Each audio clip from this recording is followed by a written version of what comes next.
Okay, welcome everyone to Webinar Wednesday on Wednesday, the 5th of May, 2021. First Webinar Wednesday of May in this year. I know, the 5th of the 5th.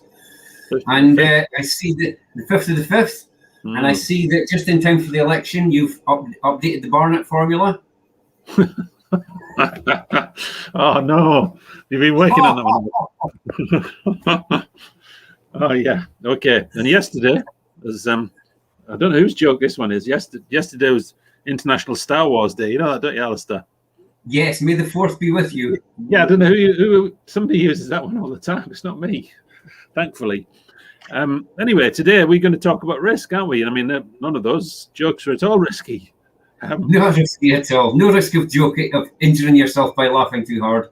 No, that's it. Yeah, exactly. No falling over laughing with them. But that's what we're going to talk about today, isn't it, Alistair? We're going to talk about risk. We're going to talk about risk, yeah, risk and opportunity, and that sort of whole idea of where we start from and where we end up sometimes with thinking about risks, how we sometimes tie ourselves in knots, and just building on some of our previous thoughts about it, and really keen to get people's ideas about their experiences and what they think we can do with them next. Okay, that's good. Where we start is at roughly 11 o'clock, don't we? Here on, yes. And where we finish, just for anyone who's joining us for the first time, we will finish about 11:45. So that's what we do every week, and that's what we'll plan to do this week. Now, a very special guest this week, Alistair. Okay, no, so it's just me and you this week, isn't it? It's just me and you. Yes, that's it. That's surprising me there. It's just me and you. Yeah. So before we go on to talking about risk, is there anything else that you want to share with this coming up to Learn Disability Week? No, thank you. No. Oh, okay, no. Okay. Yeah, well, so we were going to share Disability Week next week, weren't we? And we were going to share the fact that it focuses on a number of different themes, but principally on relationships and socializing and friendships. And are you going to share? You're going to share the website from the Scottish Commission for Learning Disability? So they've got a learn. I don't know if it's going to stop. Oh, it's going to stop sharing the other screen. You see. Because my other one's set up. So even if we just say that if you go to SCLD or SCLD latest, they've got a program of stuff that's on next week. And, and we've got a hello from Nigel from Ability Academy, and a hi from Carinder, who was one of our previous guests. And feel free to comment and ask questions. Yeah, absolutely. Yes, let's do that. Yeah. So there's lots of things happening as part of Learn Disability Week, isn't it, Alistair? And a few things that we are directly involved in. So next Tuesday, Michael McEwen will be doing his regular Tuesday talk. But we've adjusted the time to fit in with some of the stuff that is on as part of SCLD. Yeah, we have. Here it is. Is that sharing okay now? So next Tuesday, it's going to be perfectly. Yeah. So Michael's going to talk about the importance of having relationships in our lives and how they matter to all of us. And it's going to be at 3:30 next Tuesday rather than the regular 2 o'clock slot. Yeah. And that's because Get Together, for example, have got something at 2 o'clock that day called Let's Talk About Sex, haven't they? They have indeed. And I think it's Dave Hingsberger's on at 4 that day, 4 till 5:30, although that one's sold out. So lots of things coming on. So it definitely is a packed program. And then on the Saturday, the 15th, we are involved in State Late Scotland and the State Late Scotland Takeover Music and DJs on the evening of Saturday the 15th. So if anybody's wanting to get a Zoom link for that, they should go to statelatescotland.com. Yes. Just press the link for that, and we'll be able to send them that Yeah, link. that's it. That'll sort us out. Lovely. So lots of stuff going on. So I guess today's discussion is just about what is worth the risk. So we're trying to have a think about that whole that thing about how people decide where to start from with ideas about risk and opportunity. Because I think the whole language, we should probably stop talking about risk and talk more about opportunity, because I do think that we sometimes, when we start talking about encouraging people to take risks, it feels like we're asking people to go out on a window ledge for no reason, whereas actually it's actually more about how do we support people to live the lives that they really want, rather than taking risks for their own sake. I mean, what do you think about that, the language? Do you think it's helpful? Or? Well, I agree with you about that, Alistair. I agree with that. The fact that risk itself can, when you hear the word risk, then you immediately think about scary things, probably, don't you? Yeah. Rather than the fact that risk is a part of being. If you're alive and you're breathing, then you're facing risks every day in whatever you do, aren't you? But it's the balance of that. It's just having the right balance in your own life. Yeah, and taking the risks that work for you. So I agree with that. But sometimes the word itself, which is the point that you're making, really, isn't it?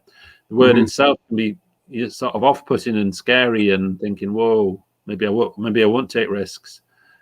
But yeah, yeah. So if we're thinking about all that sort of stuff, that sort of stuff about where. In some parts of our life, we're going to be happy to take risks, and in some other areas, not so much. I mean, I think, like for myself, I might, I'm quite happy to do lots of adrenaline sports and stuff, but I haven't been a huge risk taker throughout my life in terms of money and stuff. I've never been somebody that would be comfortable to say, you know what, I've got my wages. Let's go down to the casino and put 500 quid on red. That would give me the heebie-jeebies. I really wouldn't cope with that. So it's funny how you can some things you consider to be okay for your own risks, and some things not. And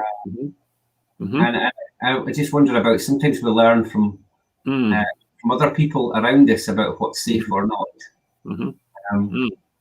Yeah, I mean, that's part of. I suppose I'm going back to that thing again. Part of being a person is about testing things out, isn't it? In your own way, testing things out, finding out what you're comfortable in pushing beyond what you've done before, and the things that you're not. And it's also really important that you. It's really important that you understand that as well, isn't it? Like you're saying, Alistair, that the things that you don't push on, the things that you don't want to push on, that you're grounded on. But it's how we learn as well. How we learn is by doing things that we've never done before, and essentially that's about taking risks, isn't it? Because if you haven't done it before, you don't exactly know what's going to happen. Yeah. You can put things in place. You can, and like you say, we all have different things that we're more or less comfortable with taking risks on. It might be in your work life. You think, like some people take just in terms of their careers, even in terms of their job, take more. They think, I'm going to move on from that and do something different. And other people think, I'm going to stick with that because I know that and that's comfortable for me, or that's what I want to be doing. And interesting. Yeah. And I probably definitely take more risks when I'm by myself. Oh yeah, that's interesting. You know isn't it? Yes, who you're around with, and how that affects. Yeah. If I was by myself, I might be less.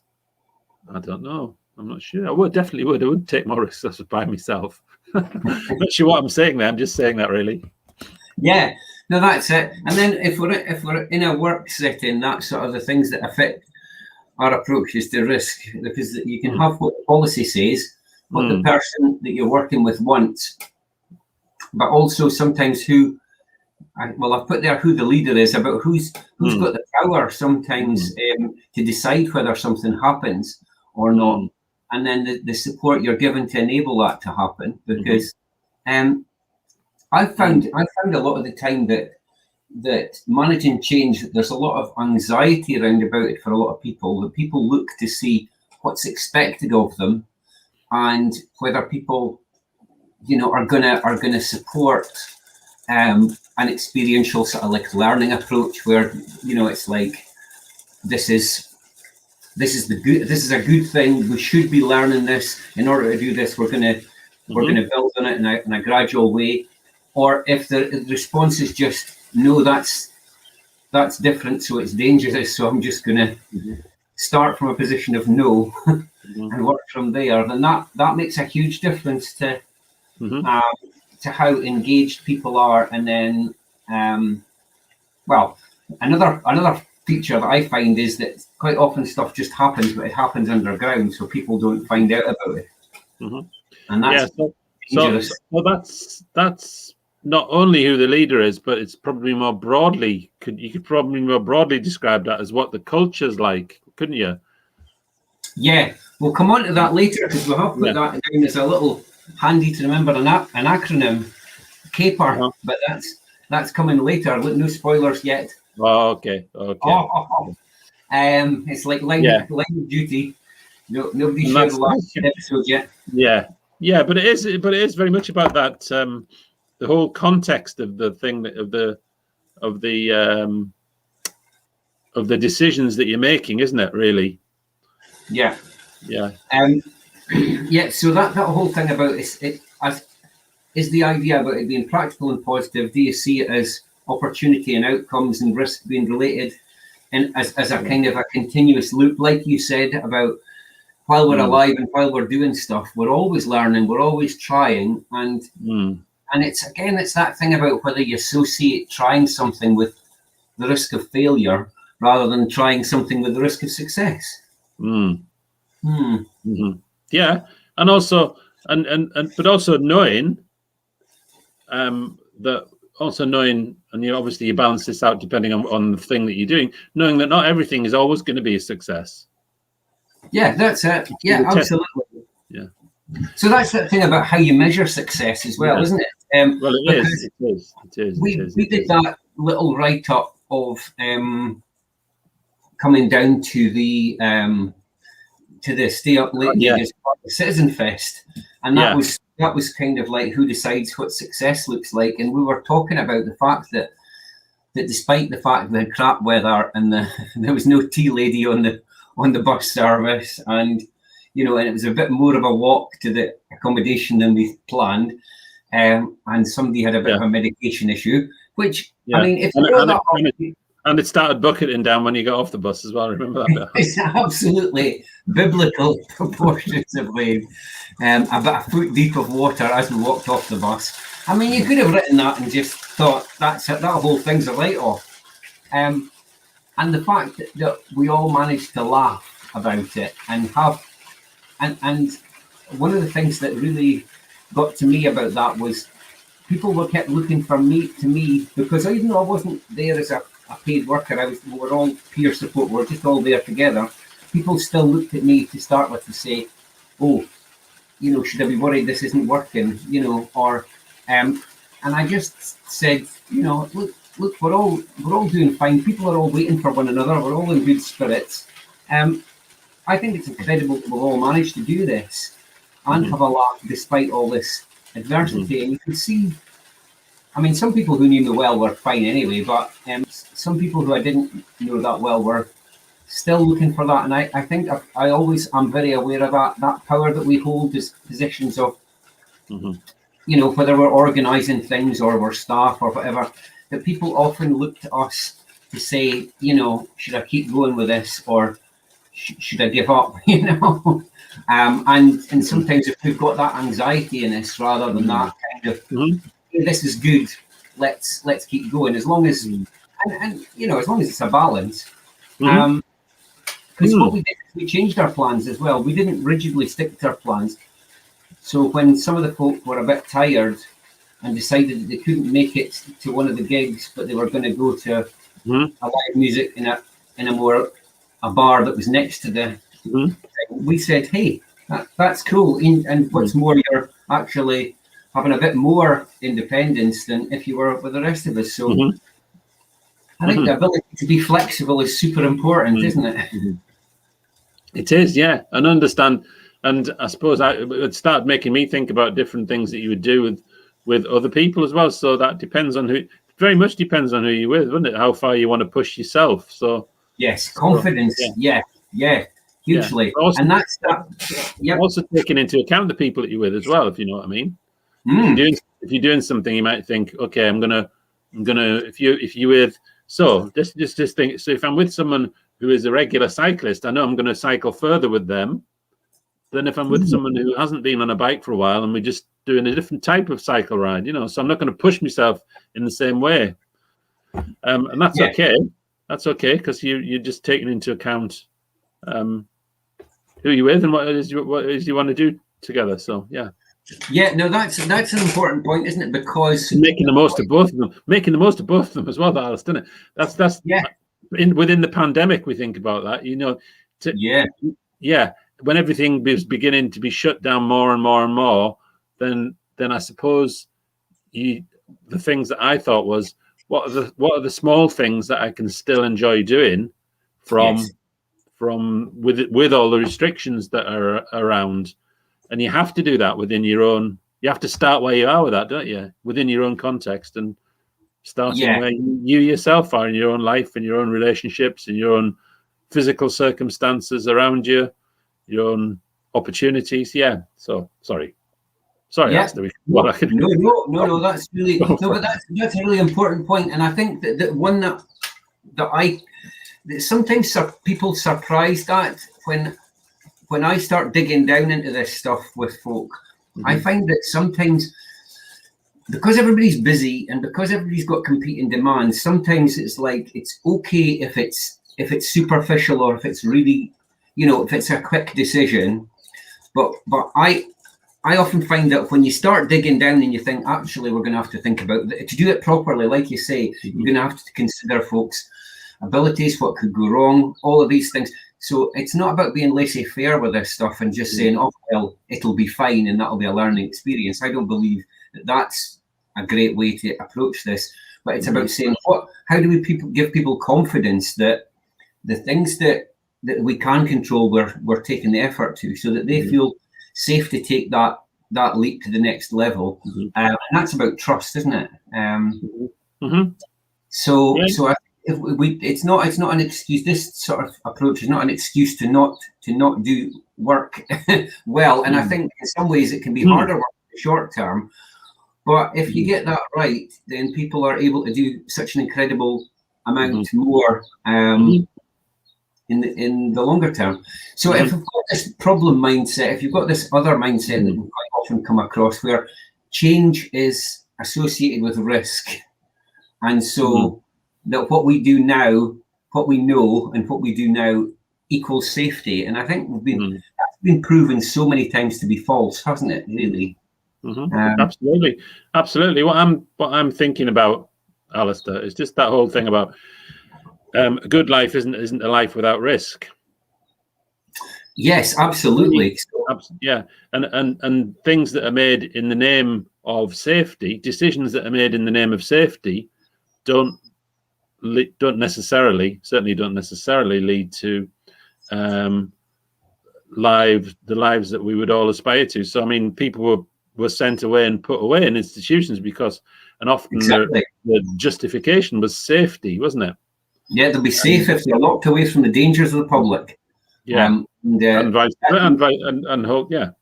versa. It was part of the argument, wasn't it? But yeah, it was. But that wasn't the case, and people's lives weren't safe. People weren't safe, and their lives weren't.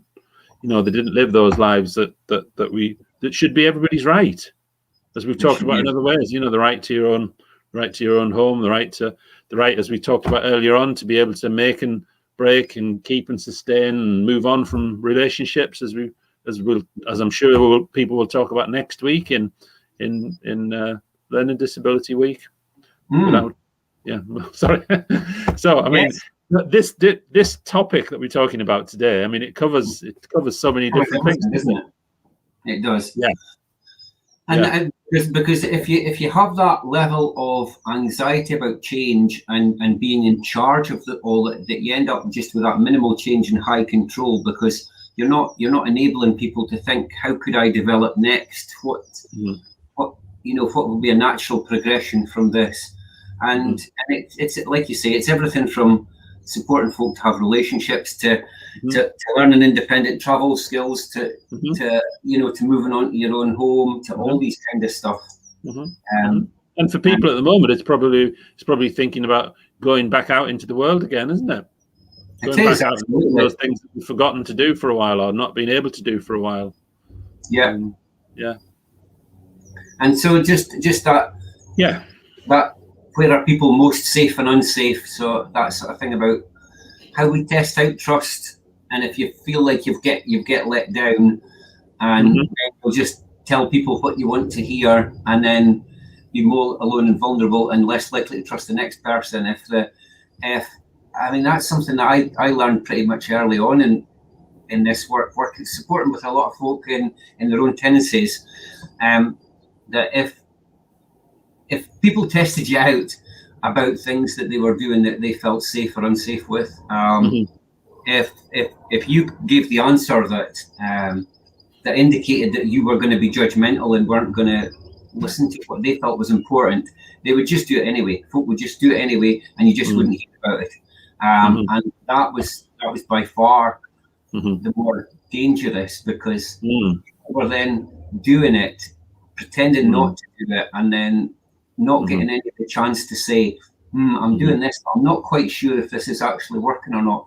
So that's one of the things that I think for me has been to encourage people not to freak out when people trust in them. You know, when folk actually say, I'm doing this, or I'd like to learn that and stuff, and you get beyond the superficial to actually say, well, let's have a proper think about all the things that can go wrong, all the things that we could do to keep you safe in this, and is it worth it? That kind of stuff. Help people to explore that. It's just, and to explore really what it is, and really to explore what it is that you want them to do. Because sometimes you might set off with an idea of something, mightn't you? Yes. But actually, you set off with that idea because that's what you know, that's what you've heard about. But actually, if you have a chance to think it through, talk it through, there might be other things that you want that would help you to do what it is that you. So let's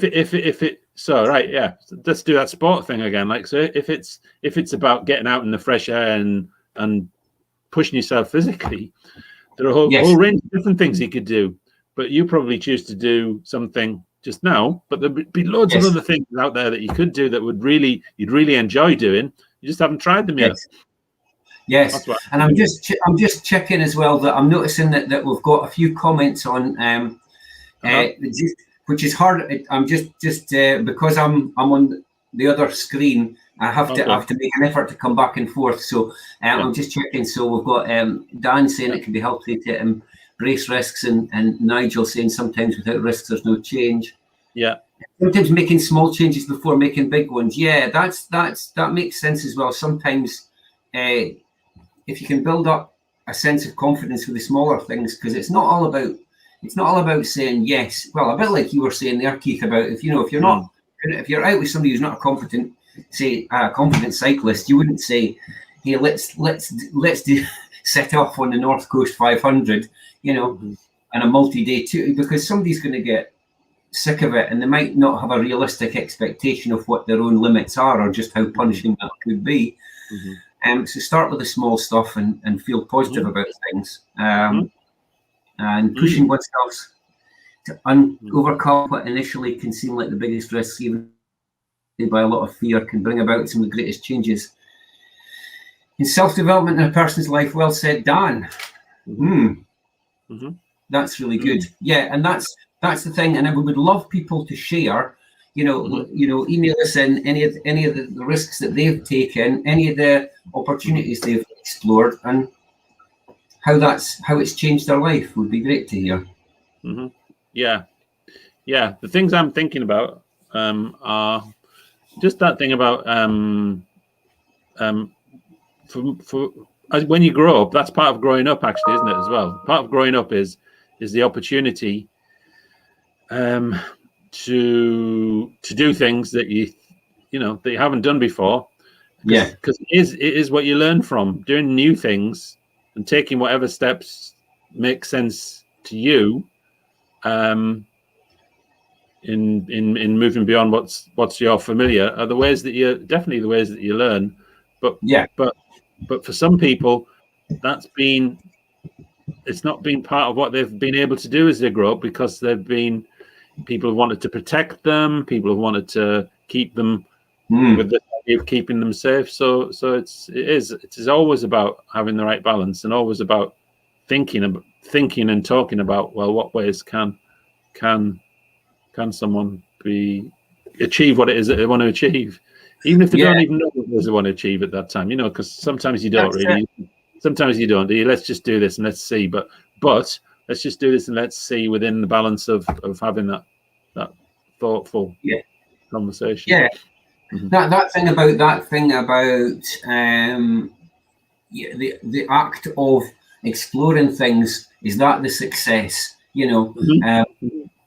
Like we said before, is that as teenagers, you go away from, you tend to think, I'm no longer going to just accept everything that I've been told, and I'm going to make my own mind up about what I'm going to try and who I'm going to be and all that kind of stuff. But for a lot of folks with disabilities, that opportunity to break away and try things is a bit squashed. Yeah. And so this thing about confidence, so if we've got a clear process that fits with other related activities and consistently applied values, if we're trying to support people, if we've got that, versus the uncertainty of inconsistently applied processes, so and feeling easier to say no, and if their anxiety is pressure to develop welcome. So I think that sometimes we give people mixed messages. So there might be a strategic document that says, oh, it's important that we do this, but then there's another bit of information that says something that's contradictory, and it makes staff uncertain. And then they say, well, I'm not really sure what I should be doing, so I'll just sit back and wait instead, and wait for people to tell me, and that can be tricky. Yeah.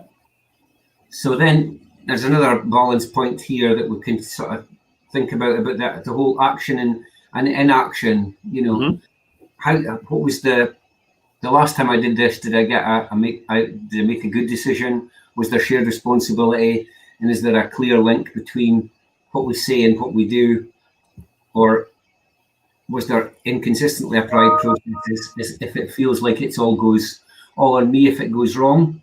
And is there more fear than optimism? So have you got any times that you've seen either of those happen in a way that would be worth chatting about in any more detail? Well, what I was doing was just making my screen bigger. Actually, right. What I was doing was making my screen bigger so I could read it. Read the wee bits that you were talking about. Yeah. Right. But the thing I was thinking about was the conversations that you'd have about the risks of harm or damage that occur from not doing things. Really, that actually just really just making sure that not doing something can sometimes be the right decision, right? But sometimes, but it is, as long as it's a decision, as long as it's clearly a decision that you've made. Yeah, this is something that I don't want to do that because it doesn't feel right for me at the moment. But that actually not doing things can be harmful as well. So it is this whole, the idea of balance when we talk about risk for me is what is probably the first thing I think about, actually. Yeah. I mean, I took loads of definitely. Yeah, I mean, even driving a car is a risk, isn't it? Right, but you balance that off by learning to drive, by observing the highway code, by not going over the speed. All those sorts of things are the things that you do, aren't they? So and then the next bit of it is that thing. So there's that thing about perceptions of risk, about what is your responsibility, what's shared responsibility, what can I influence, and what's outside my influence. So if you're saying, like, for example, that car example, because we're driving the car, we sometimes feel like that's something we're pretty much in control of, but then there's lots of other people on the road. So actually the statistics for driving are a lot worse than for flying, for example. But sometimes we can feel a lot more nervous going in a plane because you're in a big hunk of metal flying off the ground. And it feels inherently like it's more likely to be more dangerous than driving a car. But the pilot's got a lot more room round about him and doesn't have a bunch of other people who are maybe checking their phone while they're thinking about their next meeting. So that kind of that sort of whole thing about feelings of control, needing to control everything, can be something that can be a bit overwhelming for some people. That feeling like staff in particular, if anything goes wrong, I'm going to be blamed for this. Whereas if it's like we gave it a go and the act of trying something was a success in itself, even if it wasn't something. I mean, I've heard, for example, folks getting support to try different hobbies and activities, and it's like, oh, well, we tried that and it failed. And it was like, well, no, I mean, I might have tried like half a dozen activities or hobbies before I found one I liked, but I can't count those other ones as failures. I've tried things and I found out I don't like them. And you might even like them at another time in your life, mightn't you, or in a different situation. So yeah. And it's a bit like relationships as well. When we're talking about the next week's topic is relationships in terms of the SCLD, the Learning Disability Week. That it's like that whole thing about didn't do well with a relationship. Well, how many of us did do well with relationships? Absolutely, yeah. That's how. So that's not a reason not to try again, is it? That's the reason. Actually, probably that's a reason to try again rather than say, well, yeah. But sometimes it could be used as a reason to say, oh, we can't do this because that's too scary, or it's too risky for that person, or whatever. But actually, it's not. It's just part of testing things out. I also there's also that thing. I mean, you were talking about perception there, Alistair, just about the perception that people get from the media and from. Oh yeah. So even getting out, the risk of being involved in the risk of violence if you're out and about somewhere doing things, right? It's very statistically very, very low, but sometimes people's perceptions of that cause them not to do things, or not to go out, or not to get involved in something. So it is, again, it's about trying to work through the difference between the images and the perception that's put across and the actual reality of doing something. Not to say not to avoid or deny that there are risks in doing things, but to look at them and think, well, how do we make things less risky? How do we it's that balance thing again, isn't it? Yeah. And a few comments as well, Alistair? A few comments? Yeah, I was just noticing, you've got Tom saying he wishes he could drive. So I guess it's that thing about what would it take? Is it possible to? Because you've seen some people with adapted cars, managing to drive, which is great. And I'd be interested to see about with the increase in some of the self-driving technology in the future. More people should be, it should be allowed a way to help people to enjoy that freedom. I mean, on a similar note, I was up in the hills once, walking the dog, and there was a family out. This was before lockdown, and the guy was on like a powered. It was like it was before we had most of the e-bikes, but it was petrol powered, but it was a sort of bicycle, sort of hybrid motorbike thing. And the guy initially was really anxious because he thought I was going to say, "What are you doing up here? This is a path, you shouldn't be on it." But I just had a news to them, and the guy had a condition that meant he couldn't really walk very far. But if he was on this, he could still hold it up when it was upright. But he meant he could go for a walk with his family, and I thought it was fabulous. And I said, we ended up having a bit of a chat about the work that I do and stuff like that. And it's just that thing about that first perception of, oh, here's a hooligan, rather than here's a guy doing what it takes to make his life and meet his needs. And he wasn't tearing around the hills at 30 miles an hour. He was toddling along with his family. We've got Nigel saying, people said I wouldn't do my academy, but I was a pilot and I proved them wrong. Yeah, I did a pilot and I did it, proved them wrong. Walt Disney was rejected 300 times. Yeah, so that's lots of success have come, from people trying big things quite often. It doesn't happen early on. You need a sense of, a bit of hard-headedness to keep moving. That's definitely worth doing.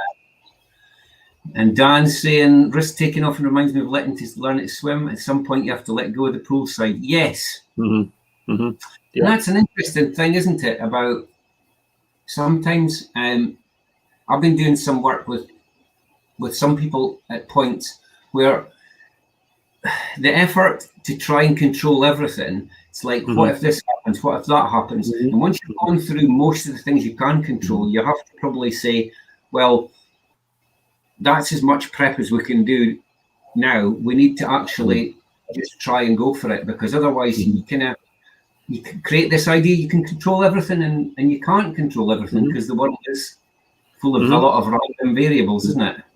It is, and I'm just going to keep going with the swimming analogy there. Some people will let go of the side and swim straight away. Some people will have a float and use the float to get across for a bit, and then they'll put one hand on the float and swim across, and then eventually they'll get to two hands off the float and they'll be swimming, won't they? So it's that thing about the risk, that the things that you put in place are things that you put in place for you, not for everybody, but for you. So you're thinking about them just for you, and then you might just so that's it. That's what I was thinking about there. That's it. Just continuing that for one more thing. How see, when I was at school, primary school, and we were taught to swim, we did, if we tried to, I shouldn't even laugh about this, it was bloody horrific, but we would, Aberdeen, the main baths in Aberdeen,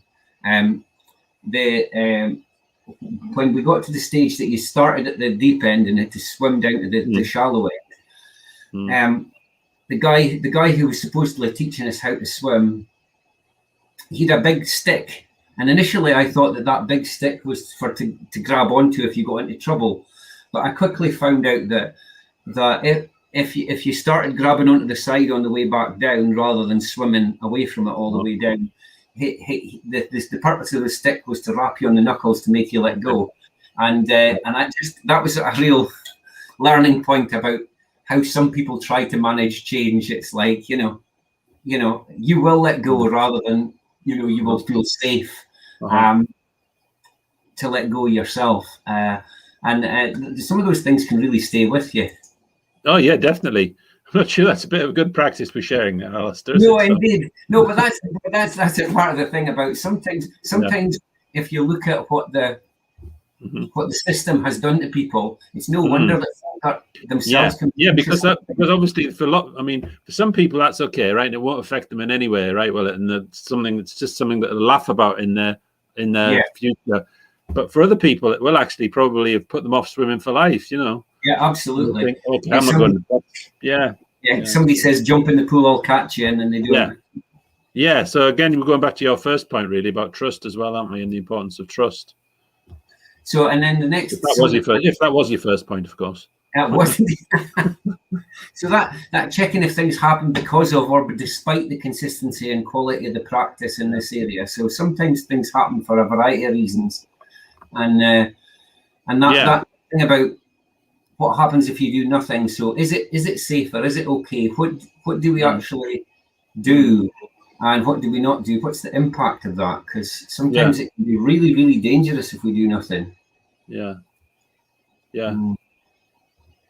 Yeah, and sometimes it's okay as well, though. Sometimes it's okay. That's the other thing. But it's not just about making assumptions about anything. Is No, it? it's about exploring that and really it's Yeah. digging down, not being superficial with it. Yeah. And like we were saying here about how can we, get the balance right, because it is a balance. And I often find that if people are too much giving really superficial answers about, oh, well, we need to be doing this, we need to be thoughtful and feeling our way, thinking, what's this person telling us? What's their comfort level? And it's not about mine. And that's one of the things that I'm very aware of is I've got to be aware that I don't put my comfort levels with risk taking on other people, and vice versa. You've got to, if you're enabling somebody else to take risk, you've got to put yourself in their shoes rather than saying, what's my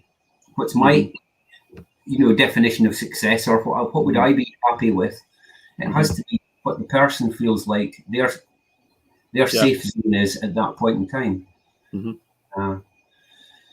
And then what can we do to keep differently, to keep improving? So how can we? So I think that's something always I think we always need to keep doing, is just thinking about how we keep exploring how we support people and what else we can do differently to keep it improving people's experience and what would make the biggest difference. Yes. So we've just said a little bit about making it as hard to say no as it is to say yes. So sometimes getting people to write down what if they say no to something, what's the impact of that as well as the impact of saying yes, because I still feel that a lot of the time that's not enough balance yet in a lot of people's practice. If you're coming along saying, I'm going to try and support this opportunity for somebody, then you're expected to go and write that up and what control measures in place and what have you. But if you say no, you don't have to do the same amount of work. So it kind of encourages people. Cool. Yeah, so that's really good, and it's a good example, isn't it? So it's that, well, the example I'm thinking of is getting out and doing something that you haven't done before, like whatever it is, it's like climbing a mountain. Let's just say like going for a walk up a hill, right? And that person hasn't done that before. And you're writing a whole set of risk assessments about getting there, about getting up the hill, about walking up the hill, the impact. But actually, you're not doing the same about the effect on that person not getting out and doing something that they've wanted to do or looked forward to doing or have thought about doing. You're not doing the same thing if you've just simply said, oh no, let's not do that because it's easier not to do it. Yeah. Yes. And we've got Dan saying, watching a program about free climbers.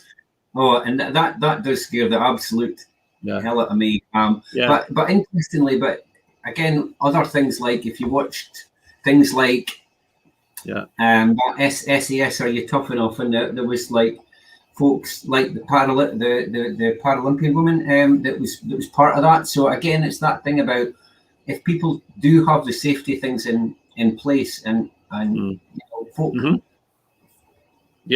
Things get told that you can't take part in a lot of this stuff, but actually, and the guy, the guy that managed the first person with Down syndrome to complete a full Ironman. Quite recently, that was quite good stuff as well. But it doesn't all have to be physical stuff. I don't want it to be all physical stuff. No, but anything. So this is the acronym we're talking about. You were talking about culture and stuff like that. What is it? What is the culture that you're working in and living in? Who are you answerable to? What's the process for exploring it, and how do we make sure it's an empowering experience? And then, what resources have you got access to? So does it take forever to get approval to get things done, to try things, or is it quick and easy? And it's all a bit of a caper, you see. Caper. Got that. So a couple of other questions we put in was just about what else do we need to develop, what will continue to contribute to continuous improvement rather than sporadic change which can be undone. That's a good question for self-directed sport, that, Alistair. It is, isn't it? Yeah. It absolutely is, and it probably goes back to some of the things that you've got previously on the caper slide as well, doesn't it? Yeah. And then just making sure we're all on the same page. Yeah. And then finally, as if by magic, available to download on our website. Yeah. So this was a paper that you and Louise Close wrote in way back, wasn't it? Well, sorry, I'm saying way back. It feels like a while ago now. I know. 2018. Is it 2018? Okay, so it's not so far back. Yes. Okay.